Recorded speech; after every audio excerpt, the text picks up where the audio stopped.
총선 이제 한 달 남았습니다. 하지만 정치권은 갈 길이 멉니다. 후보 등록일이 다음 주 목금인데 아직까지 여야가 후보 공천을 하지 않은 지역이 너무 많습니다. 네, 공천을 둘러싸고 계파 간의 이권 다툼이 벌어진 탓도 적지 않은데요. 그렇다 보니 정작 후보 자질이나 정책 검증이 뒤로 밀리고 있는 상황입니다. 네, 이런 가운데 오늘 야권에서는 이른바 친노 좌장이라는 이해찬 의원이 공천에서 탈락했고 여당에선 당 정체성이 맞지 않은 사람은 대가를 지불해야 한다는 말이 나왔습니다. 특정 의원을 가리킨다는 분석이 이어지는데요.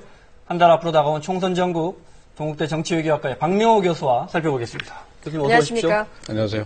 네, 총선까지 앞으로 30일 남았습니다. 아까 말씀하신 대로 이한구 위원장의 이 정체성 발언이 뜨거운데요. 관련 내용 보시고 또 질문 이어가겠습니다. 네, 오늘 김무성 새누리당 대표가 침묵을 깨고 공개 발언을 했습니다. 우리 새누리당이 공천 문제에 몰두해서 민생을 잊고 있었던 것이 아닌지 깊이 자성을 하고 있습니다. 네, 이한구 위원장은 현역 의원들이 대거 탈락할 수 있음을 공개적으로 시사했습니다. 당 정체성과 관련해서 심하게 적합하지 않은 행동들을 한 사람들에 대해서는 응분의 대가를 지불하도록 해야 되지 않겠나. 상대적으로 편한 지역에서 오랫동안 다선 의원의 혜택을 즐길 수 있었던 분들은 정밀하게 조사를 해야 되겠다. 한편 새누리당 총선 후보 경선 결과 2차 발표에서 안홍준, 정문원, 이해리사 의원 등 현역 의원 3명이 탈락했습니다.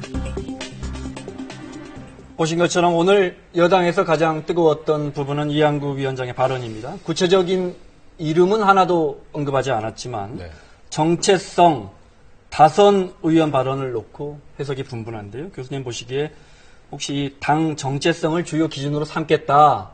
이 발언에 유승민 의원이나 이른바 유승민계 의원들을 염두에 둔 것 아니냐 이런 분석 어떻게 보십니까? 글쎄요, 좀 섣부르게 좀 앞서간다면 그 수순에 들어간 것이 아닌가 하는 생각이 듭니다. 정체성, 당연한 얘기인데 하필 이 시점에 이런 얘기가 나온다는 거 당연하게 들릴 수 있지만 미묘한 시점이라고 하는 거 더더구나 이제 총선 공천이 이번 주에 어찌됐든 마무리돼야 되거든요. 그런데 이제 새누리당의 경우에는 대구 경북 지역이 상당수 남아있고 특히 대구 지역의 경우에는 12개 선거구 중에 한 곳만 공천이 확정됐기 때문에 결국 귀추가 주목될 수밖에 없는 몇몇 지역이 있고요. 거기에 이제 다선 의원이라는 것까지 함께 연결이 되면서 나름대로 어떤 결심이 섰고 이제 그것을 실천에 옮기는 그러니까 좀 귀추가 주목되는 부분은 이제 어떻게 할 거냐라고 하는 부분인데 뭐 그런 부분에 대해서도 이제 일정한 정도로 뭐 손이 잡힌 것이 아닌가 하는 예상이 됩니다. 다선 의원의 기준도 이제 말씀하신 대로 논란이 될 수 있을 것 같아요. 다선의 혜택을 누린 의원들에게 심판을 가하겠다 뭐 이런 얘기잖아요. 근데 그렇죠. 이제 심사 결과가 확정되지 않은 의원들 중에 이재호, 진영, 정가빈, 황효 의원이 이게 다 중진 의원들인데 이제 경선 이제 공천 심사 결과가 아직 나오지 않고 있어서 이분들은 어떻게 될까? 그렇습니다. 지금까지 공천 국면을 보면 우리나라는 어찌되었든 공식 선거 운동이 존재하지만 이 선거 운동이 공천부터 사실상 시작되는 셈이거든요. 그렇게 보면 공천 국면에서 새누리당이 야당에 비해서 특히 더민주에 비해서 좀 밀리는 양상이 있었습니다. 특히 화제와 어떤 관심의 정도에서 보면 현역 의원의 어떤 그 생존율이 높았기 때문에 이런 거로부터 없는 압박감이 없지 않아 있었지 않나 생각이 되고 이런 면에서 이제 남은 이번 주에 어떻게 하느냐가 결정적이고 그런 면에서 앞서 말씀하신 정체성 부분이라고 하는 것과 또 다선 의원이라고 하는 부분이 키워드가 돼서 앞으로의 어떤 그 현역 의원 컷오프라든가 또는 경선에서의 또 뭐 최종 경선, 이 결선 투표라든가 이런 데서 영향을 좀 줄 수 있는 것이 아닌가. 따라서 일정 부분 내부적으로 정리가 되고 이것을 이제 실천에 옮기는 어떤 수순에 들어간 것이 아닌가 보여집니다. 얼마면 다선일까요? 글쎄요, 뭐 통상 뭐 3선 이상급들이 다선이라고 할 수 있는데요. 이게 꼭 다선이라고 꼭 나쁜 거냐? 꼭 그건 아니고요. 또 우리나라 이제 좀 잘못된 것 중에 하나가 현직 의원에 대한 거부감이 강하기 때문에 특히 현직을 오래 한 경우가 다선 의원에 해당하지 않겠습니까? 네. 네, 그런 데 대한 거부 반응을 유권자들이 갖고 있고 이걸 이제 당들이 어떻게 보면 이제 배제함으로써 이제 공천 국면에 어떤 경쟁을 벌이고 있는 당연히 바람직한 것만은 아니지만 여태까지 어떤 그런 부분들이 정치적 영향력을 행사해 왔기 때문에 정당들 입장에서는 이런 부분도 절대 간과하기가 좀 어렵지 않나 생각이 됩니다. 자, 정리하면 유승민 의원에 대한 논란, 또 다선 의원들의 논란, 그리고 이제 이쪽 친박 쪽에서 윤상현 의원의 거취 여전히 논란입니다. 지금 어떻게 보십니까? 불출마 가능성 여전히 뭐 계속 신문에 등장하고 가장 있는데요. 바람직한 건 본인 스스로 어떤 결정을 내려주는 게 가장 바람직할 텐데요. 의도하진 않았지만 앞으로 펼쳐질 어떤 공천 과정에서의 국면들에 결부돼서 종합적으로 판단되지 않을까 하는 생각이 듭니다. 이제 본인 의사는 그렇게 크게 중요하지 않게 되지 않았나. 따라서 본인 선택할 수 있는 것보다는 어떤 공천 주도 세력 또는 공천관리위원회 입장에서 결정하는 과정에서 여러 가지 그 쓰임새가 있는 카드가 되지 않을까 생각이 됩니다. 네, 그럼 더불어민주당 얘기를 좀 해보겠습니다. 오늘 4차 컷오프 명단을 발표했죠. 네, 이해찬 의원 6선의 다선 의원인데요. 결국 공천에서 배제됐습니다. 관련 내용 보시죠. 네, 더불어민주당이 세종시의 6선 현역인 친노 좌장 이해찬 의원의 공천 탈락을 확정했습니다. 전략 지역을 지정해 줄 것을 요청한 곳 세 곳입니다. 세종시 이해찬 의원 지역구입니다. 김종인 대표는 이해찬 의원의 공천 배제에 대해 확대 해석을 경계했습니다. 이해찬 의원은 어떤 이유 때문에 공천에서 배제되는 것입니까? 그런 이유를 갖다가 나한테 물어보지 말아요. 정무적 판단을 갖다가 어떻게 내가 언론에도 대고서 그 얘기를 해요. 정무적 판단으로 끝나는 거죠. 네, 우선의 이미경 의원과 정호준 의원도 컷오프 됐습니다. 3명이 추가되면서 현역 의원 컷오프 규모는 21명으로 늘었습니다. 한편 국민의당은 안철수 상임 공동대표, 또 천정배 공동대표, 김한길 의원, 박지원 의원 등의 공천을 확정했습니다.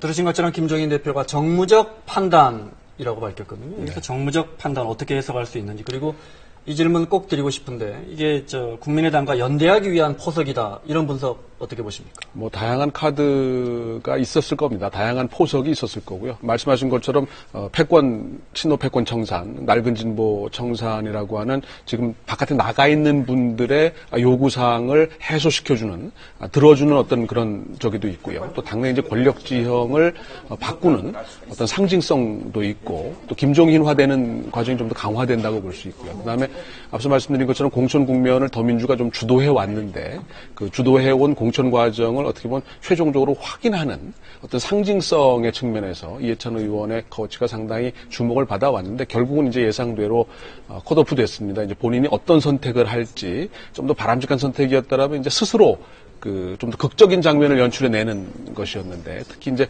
우리가 공천 국면에서 보면 희생이라고 하는 키워드가 중요합니다. 그런 면에서 보면 여야 모두 약간 그런 면에서 좀 멀어져 있었거든요. 따라서 공천 국면까지 누가 더 잘했냐를 볼 때면 누가 더 희생을 많이 했냐라는 차원으로 볼 수 있고, 그런 면에서 좀 아쉬움이 있지만 김종인 대표의 얘기대로 역시 정치적 판단입니다. 이거는 뭐 계량적인 결과만 가지고 판단할 수 있는 사안이 아니고, 아마 결과가 좋게 나왔다 하더라도 그리고 김종인 대표의 최종적인 선택은 컷오프였을 것이기 때문에 거기에 대한 이건 해석의 문제지 어떤 그 근거의 문제는 아니라고 생각합니다. 국민의당과 연대하기 위한 포석이라는 분석 어떻게 보십니까? 충분히 가능성이 있습니다. 이제 지금 당 밖으로 나가 계신 분들의 요구 조건 중에 일정 부분을 들어준 셈이 됐고요. 물론 현실적으로 이걸로 통합이나 연대가 가능하겠느냐라고 하는 것은 별개의 문제지만, 일단 걸림돌들을 제거했고 당에 대한 김종인 대표의 장악력과 어떤 그 지도력이 좀 더 강화된 것이 아닌가 생각이 됩니다. 네, 근데 이제 컷오프에 반발하는 현역 의원들이 있지 않습니까? 전병헌 의원도 그렇고 정청래 의원도 그렇고, 어떻게 해요? 결과를 뒤집을 수 있을까요?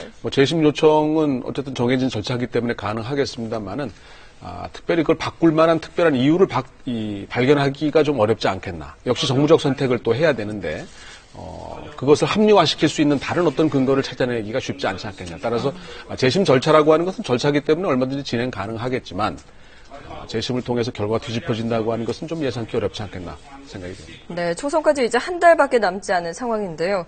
현재까지 각 당의 지역구 공천 얼마나 진행됐는지 저희가 좀 화면으로 준비했습니다. 보시면서 얘기 이어가죠.